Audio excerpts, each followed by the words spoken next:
Hello बच्चों, यहां लिखा है small ring P is threaded on a smooth vertical bend in form of circle of radius small a center at O.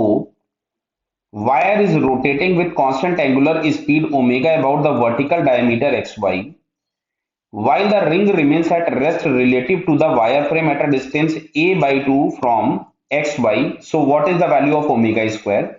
ये P है, यहाँ पे मेंशन नहीं है लेकिन ये इसी को P बोला होगा, स्मॉल रिंग। क्लियर? तो यहाँ पे अगर हम फोर्सेस देखें इसके ऊपर में तो mg बटा नीचे लग रहा होगा और इसको हम लोगों ने रिंग को इस वायर फ्रेम में बाउंड करके रखा हुआ है, तो एक नॉर्मल लगेगा जो कि सरफेस के परपेंडिकुलर होगा, तो वो सेंटर की तरफ में चला जाएगा।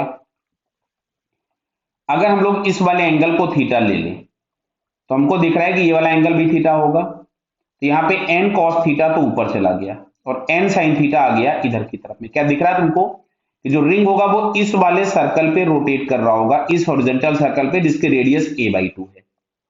तो सेंटर की तरफ में आ गया n sin थीटा।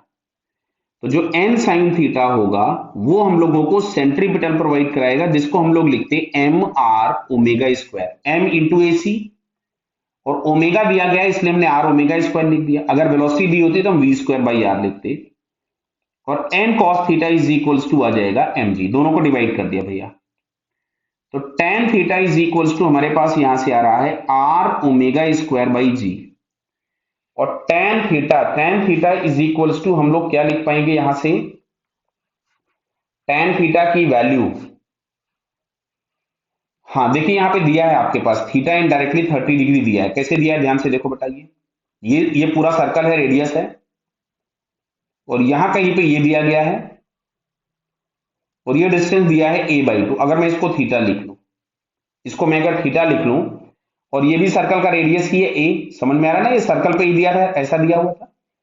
तो अगर मैं यहां से लिखूं तो sine theta is equals to perpendicular upon base, तो ये फाइनली मिलेगा आपको 1/2। तो theta is equals to 30 degree indirectly आपको दिया गया है। तो बेटा ये सब चीजें थोड़ी थोड़ी समझ में आनी चाहिए। क्लियर है? तो theta is equals to 30 degree given है, तो यहाँ पे हम लिख देते हैं tan 30, तो इज इक्वल टू आर, और आर की जगह है a by 2 omega square upon जी।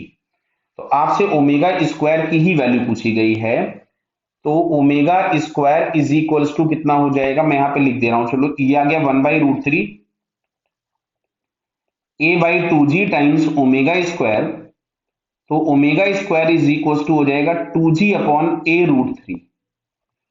समझ में आ रहा है ना बेटा, 2g अपॉन a√3। देख लीजिए कहीं मल्टीप्लीकेशन में वैल्यूज पुट करने में कुछ गड़बड़ तो नहीं दिखा है। तो 2g अपॉन a√3, तो बेटा हम लोगों को यहाँ पे ये थर्ड वाले ऑप्शन में दिख रहा है। किसमें दिख रहा है ये? थर्ड ऑप्शन में। क्या समझ में आ रहा है बताइए? 2g upon a√3। Calculation mistake तो नहीं किया ना, एक बार चेक कर लीजिएगा। बाकी मेरे अकॉर्डिंग तो फिलहाल अभी इसका आंसर कौन सा आ रहा है, थर्ड वाला। ओके बेटा, ऑल द बेस्ट।